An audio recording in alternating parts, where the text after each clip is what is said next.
Saturday, July the 3rd, we celebrate the feast of one of the most notable of the apostles, St. Thomas, called Didymus, translated the twin.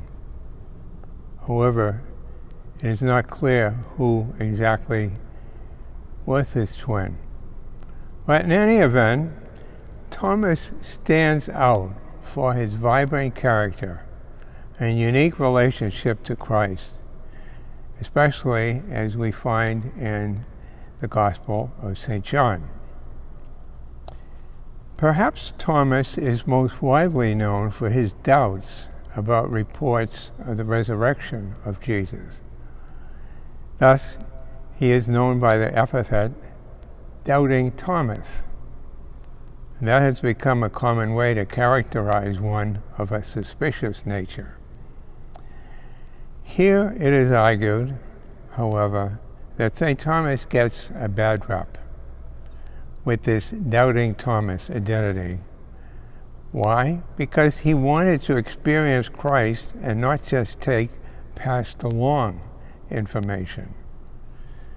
Father Mark Vranes, an Orthodox priest, says, Thomas the Apostle has often been considered and looked upon with scorn and derision. He is, as some might suggest, the dumb apostle. This would be inaccurate, dangerous, and very wrong, Father Vranes says. Why? Well, when Christ appeared behind closed doors on the 8th day, Thomas looked upon the Lord with wonder and amazement. His reaction is noteworthy. He did not simply affirm Christ's resurrection by offering something casual, for example, it is true.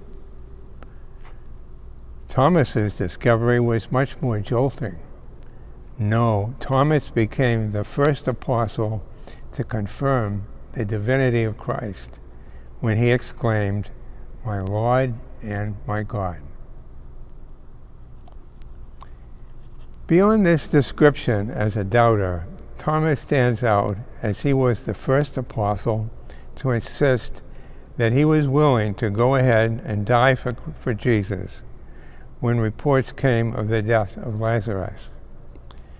Thus, he should be equally well known for his courage. Perhaps he was impetuous, but he was not insincere in expressing his willingness to die for Jesus.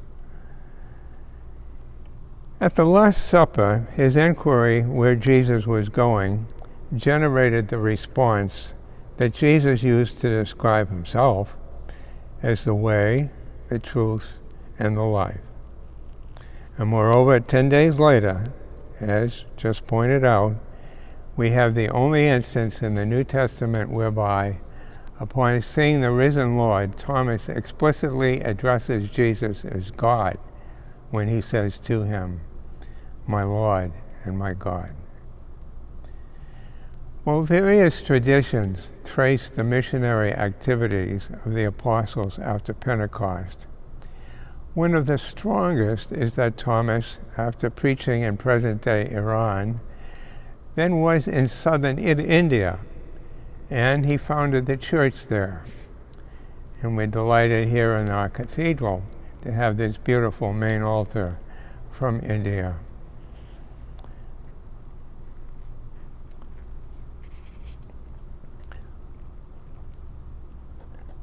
There are several traditions concerning his spreading of the good news in other areas. One popular in the early medieval period, earlier adjudged heretical, however, states he was the only witness of the Assumption of Mary into heaven. While the other apostles, according to this tradition, were miraculously transported to witness her death, Thomas was left in India. However, then he was transported to her tomb to witness her bodily assumption into heaven.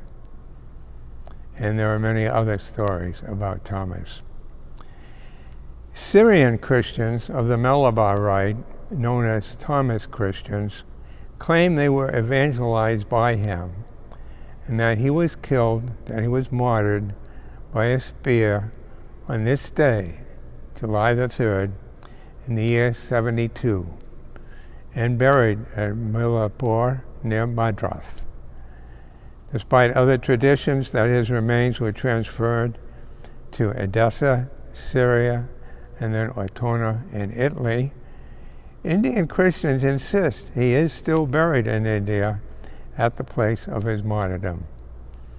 The site is known as San Tome, and a cathedral in his name was built there. The Indian government, satisfied this is the case, even issued postage stamps in his honor in 1972 to mark the 19th centenary of his death. Thomas thus is the patron saint of India and Pakistan and Sri Lanka, as well as architects and builders. In the Washington Archdiocese, he is the patron of a neighboring church close to the Woodleys Road Zoo Metro, where previously I was fortunate to serve. It now is the local home of the Oratorians of St. Philip Neri, as well as being the site of a wonderful Oktoberfest each year. Uniquely, the Diocese of St. Thomas, which represents the Virgin Islands, is the only suffragan diocese of the Archdiocese of Washington. When Washington became an archdiocese as a metropolitan see, it was expected to have at least one diocese connected to it.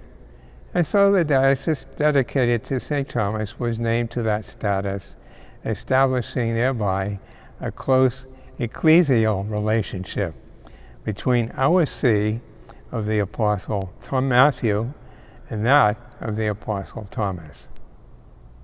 When our faith may be challenged by doubts, St. Thomas encourages us.